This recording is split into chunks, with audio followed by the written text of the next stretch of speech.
So a couple of weeks ago, we sat down and we made a video about the 5 things you shouldn't do in a tactic. But I'm a big believer in positivity. So we've brought RDF back and we are going to do the 5 things you should always do or always have, or dang it, how do we word it? It's like we should always have in a tactic. Is that what we're doing today? Yeah. 5 things to always have in your tactic. Roll the title thing. Yes. The opposite of the last video. Right. So, number 1, we're going to start off with the trigger press. Now, I'm a big believer of the best way to defend is to put pressure on the opponents. So, in Football Manager, I believe the trigger press, you're probably better off going with something a little bit more positive. Now, that doesn't mean you have to be extreme with it, but you have to have some sort of way to disrupt the opponent's way of playing. How do you feel about that, Z? I believe that if you go below the medium, you're probably doing it wrong, but you can go down to about halfway up, just slightly more often if you're on positive. But if you're unbalanced, I believe this is just standard.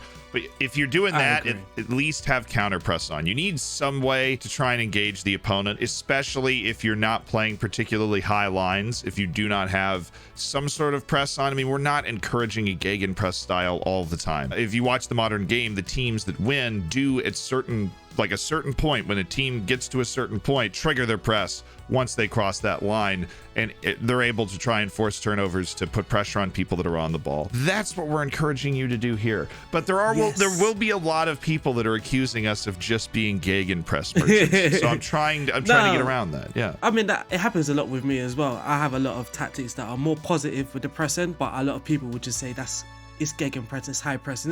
It's not really. For me, a gegenpress is where everything's extreme and you're pressing, but also with your pressing, it all depends on your player roles. It depends on your defensive width, where you're setting your triggers and all of that stuff. It's not just about this single knob of trigger press. It isn't. And there are 2 things that I want to say. One, if you don't think that triggering a press of some kind is valuable, go watch the last Streamer Showdown, which is the Football Manager competition. Every single person that finished even higher than I did was using some sort of press triggering move, which means even though you can make a successful tactic while pressing less, that's not the point. If you want to be as successful as possible, you should always have this. Now, pressing super hard all the time, there's also some downside to that, because Football Manager is aware that the gegenpress is the meme of this is the best tactic. And so pressing super hard all the time with counter press on very high up the field will actually wear your players out a lot faster than maybe during part of the game when you feel like you're in control of the possession, you have the run of play, you want to lower your pressing, give your team a break for 10 to 15 minutes. That sort of thing actually works in FM now. It's all about game management, and it's something that maybe that we don't speak enough about as content creators, especially me anyway. I like to give away tactics, and here's the tactic, now go and have fun.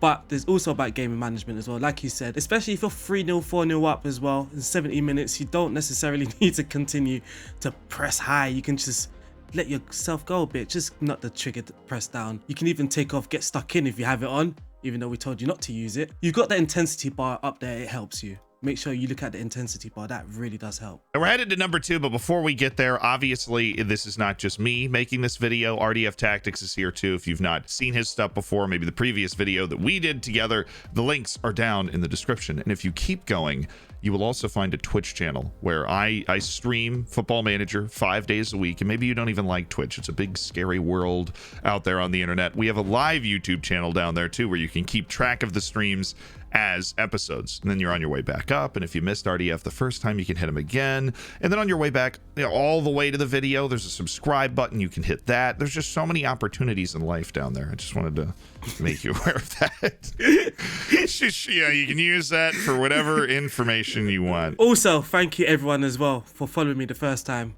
and subscribing to the channel. You guys have been amazing. It's literally been it was my best month, by the way. Let's go. After that video, it was my best month, so thank you everyone. And thank you, Z. And we're gonna do it again.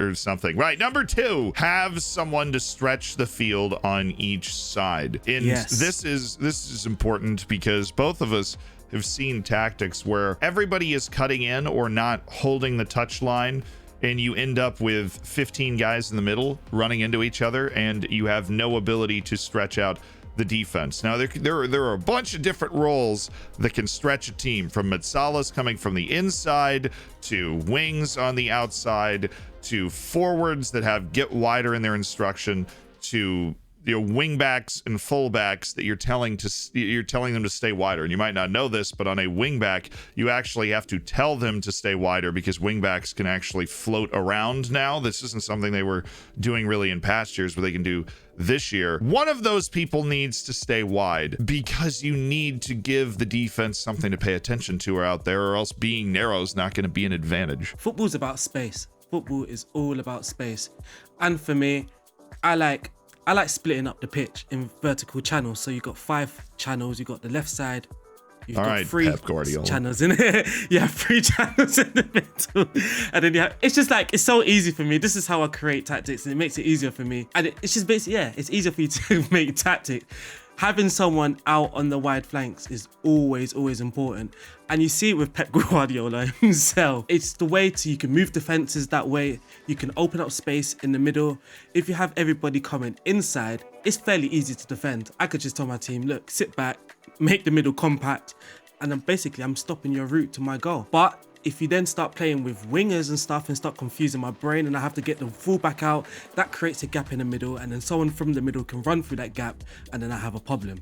So I believe it's always important to have at least one player on each flank stretching the field. I do also believe that. Typically for me, typically for me, it is the fullbacks. I use the fullbacks, and you can even have them on defend, where they'll sit deeper, and this is kind of why I like the 5 at the back move, because you can play with those wide center backs now, and those wide center backs will occupy this space right here, and they'll just draw defenders. And so you can just, they're this outlet in a wide area. They can cross from deep, and they draw defenders up to this spot, and it just opens up pockets of space on each side. They're either a distraction or they're crossing the ball. One of the two things. So they have to be covered, or else they're just going to cross, and they have an hour to do it.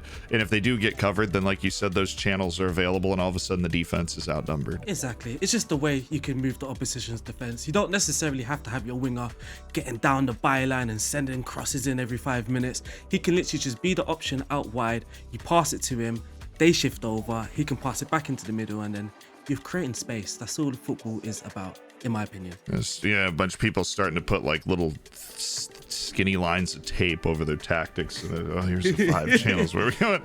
All right, number 3, pass into space to play on the counter, which is obviously a recommendation that we have, is basically always have counter on.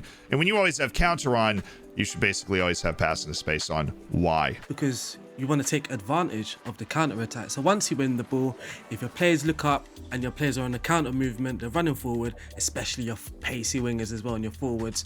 If you're passing it into their space, it's basically their quicker route towards goal.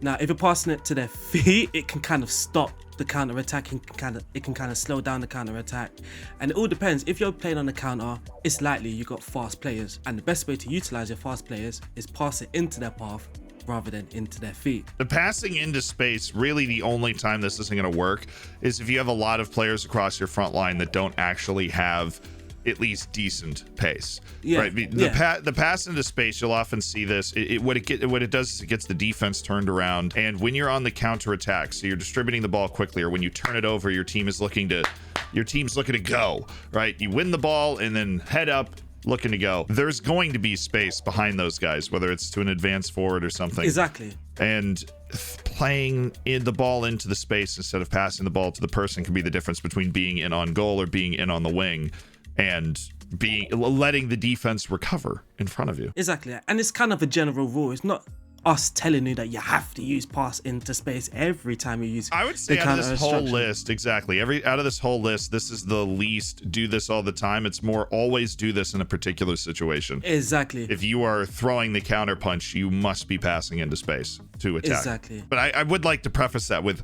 you can win with almost anything in a tactic in Football Manager if you sign the right players for it, right? If you have the right field width, if you're playing a super narrow field, whatever, you can win with almost anything in Football Manager. This is just like it'll be easier to win. Yeah. if you do this. It's a general rule. Your general rules of thumb. Number 4, pace to stretch the defense. This we debated this for a while. It sounds overly simplified, but much the same as you need somebody providing width on each side, particularly in FM22.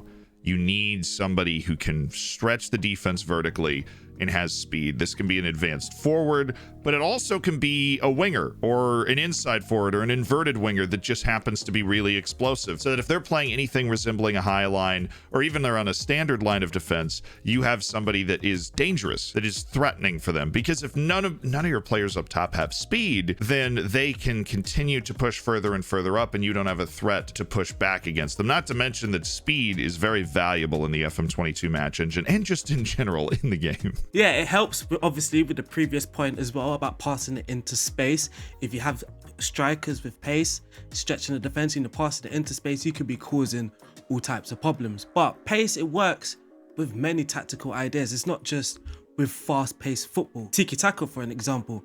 You don't want everything to be slow-tempoed. You want something that can change the rhythm, that can change the pace instantly, which is why typically in a tiki-taka tactic, you would have like a winger, someone that's stretching play, like we said earlier, and someone that can use their pace. If you're a defensive tactic and you're playing for set pieces, then you can use the winger with pace to try and win free kicks, to trying to win corners, trying to win throw-ins, all of that sort of stuff. Pace can be really effective in all sorts of areas, especially in attack. It keeps them honest. I don't know if that phrase translates, but it keeps them honest. If you don't have pace to put pressure on a defense, they can do things that they just wouldn't be able to do otherwise. They can press in certain ways, they can play further up the field. If you have that pace somewhere, where if you want to play with 1 or 2 strikers that aren't particularly fast, maybe they're strong, maybe they're just good with the ball, you need those wingers because you have to be able to keep them from just creeping up and disrupting everything you're doing. I mean, there's no point in having big strikers if you've got no one feeding off. Yeah, you have no one for them to hustle the ball to, right? You need. Yeah, exactly. Yeah, it's like who's he gonna flick on the ball to? The Wales national team just came to mind. That big striker they have with the head wrap, whatever his name is, I forgot what it.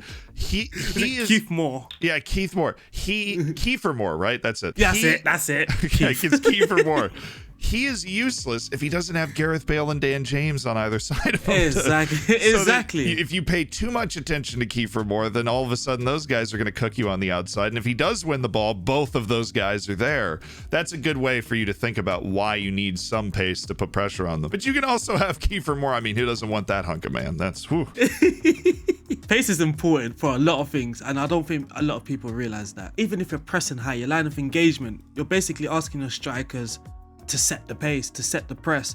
And if they're sluggish, if they're slow to get into the defenders, then already the first line of your press, it could be all messed up.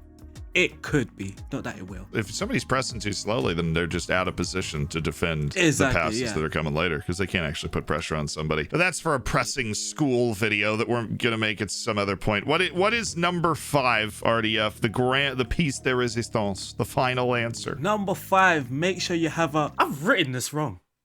What did you write? I just have it wasn't making any sense whatsoever. Have a energy player in midfield. So if you guys can work that out, then excellent. I completely understand you. All right, good video, everybody. Yes. Have an energizer buddy, whatever that thing is. Just have someone with high work rate, someone that's, I don't know, Z, you're gonna have to help me here. I think I'm digging a hole for myself. You were on it, just thinking it doesn't have to be N'Golo Kante. That's what I will say, because you basically are gonna end up in one of 2 midfield situations. You're either playing with 2 guys or 3 guys. One of those people at all times needs to either have high work rate and stamina, and preferably teamwork, somebody that's just dedicated to the cause, even if they're not incredibly athletic, or somebody that is fast and strong relative to your competition. So this is relative to who you're playing against. If you're in the 6th division, then somebody with 12s and all of this stuff is going to be your workhorse, right? But at a world-class level, you're looking for 17s, 18s, and athleticism and work rate and stamina, and somebody that can eat space. Because the midfield I think it's the hardest job in the sport. That or wingback. Right, where you have a lot of space that you're responsible for, and especially if you have a double pivot like I'm showing here, and you have 2 guys that are passers, or that's really what you end up in. That's the most common trap I think people fall for, is you end up with 2 guys who are vision and passing merchants, but they can't move. It is kind of, I don't know, would I say not underrated? I'm not sure for the word I'm looking for, but it's something that people can easily forget about when they're creating their tactics. And it's a lot of teams that I've seen that's been sent to me. I see it a lot. Is that a lot of people going for the glamorous kind of player where they've got like the 20 passing, the 20 vision. Yes, you want the sexy player that's going to play the deadly through ball, but sometimes you need a Milner, right? Like sometimes. Yeah, yes, you do. And always. You absolutely do. So I'm pulling up my I'm pulling up my save with Floridsdorfer here because I have just the player, because we bring this guy in for basically every game. I think he's down here. This guy, work rate, stamina. That's it.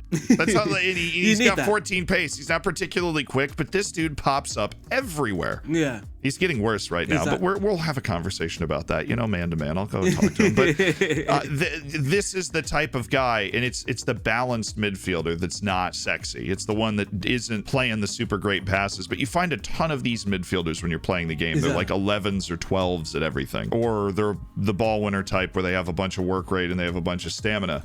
That type of player is just as important because they devour space. I call them space eaters sometimes. Yeah, they cover space. I call them screening players sometimes because they're able to shut down counterattacks in the midfield because they have the ability to get back and stop that, or they just keep running and they get in front of somebody. But it's not cool. And these guys, they're all over the place in real life as well. I mean, there's a lot of people who make their living doing this sort of thing, and you need one. As much as you don't think about it, you need one. Absolutely, man. We can look at the Liverpool squad, which is what I'm looking at right now. And you have to and we think about why are they so, I mean, everyone calls them OP in Football Manager. They're kind of OP in real life as well, we have to admit. But if we look at some of their players, especially players like Jordan Henderson and James Milner, they have a few things in common. They're not particularly fancy players. They're not those players that are gonna play those Hollywood passes. But what they do have is the high work rate, is the teamwork, aggression and bravery as well. That may be important, but they've got someone that can be a ball winner or a box-to-box midfielder, someone that's very energetic and covering a lot of ground for the team, because those players are very important. Take Henderson out of Liverpool and you will certainly notice. Yeah, Manchester City's got your boy Rodri, but I don't want to sell his technical ability short. He's still good. He's the guy that's set up to screen when they basically roll out 5 attacking players or 4 attacking players in De Bruyne or whatever they decide to do that. Exactly. And his work rate and his teamwork is absolutely incredible in real life. I can't believe how much they spent. How much did they spend to sign him initially? When they spent 78 million on him, I'm like, dude, I've never heard of this guy. That was what, 4 years ago? Not 4 years ago, 3 years ago. Yeah, I watched him at Atletico and I just thought, he's only just joined. Surely not you can buy him for that much. 78 million. And then somehow you're sitting there going, he was probably worth it because he screams. Yeah, absolutely. Yeah. At the start, I was thinking a bit, maybe not. As he got into his groove, is like, you know what, this guy is an absolute monster. Yeah, and he's big. Being big and strong is the single most dominant thing. When I did my individual attribute tests in Football Manager, which is I made a team that had 10s at everything and 20 at one thing for every attribute in the game. Which I don't know if that's a scientific test, but I thought it was interesting. And we simulated a whole season with 36 teams or whatever it is. And the team that won like 3 out of the 5 times was strength. So being able to actually just grab and move people was more important than any other single attribute, and just being that much bigger than them. So just something to think about. Something else you might want to include in your tactic is somebody that's larger than whoever you're playing against. I would always think about someone that can be a destroyer, and it could be someone with very high work rate, teamwork, who can get about the pitch with very good acceleration or whatnot, or it could be someone, again, teamwork and work rate, but they've got the strength about them. They can knock people off the ball, and they can also eat space, cover space, and do all of that good stuff for you. So find your own N'Golo Kante. You get it. Yes. All right. Or Scott McTominay. Or Scott. Or have you ever seen that tweet where somebody went, McMuffin's been awful today, and then the McDonald's official Twitter account responded to it and went, sorry, I was talking about Scott McTominay. We've proven our point. We'll see you on another video. It's been a pleasure, RDF. Thank you for having me once again.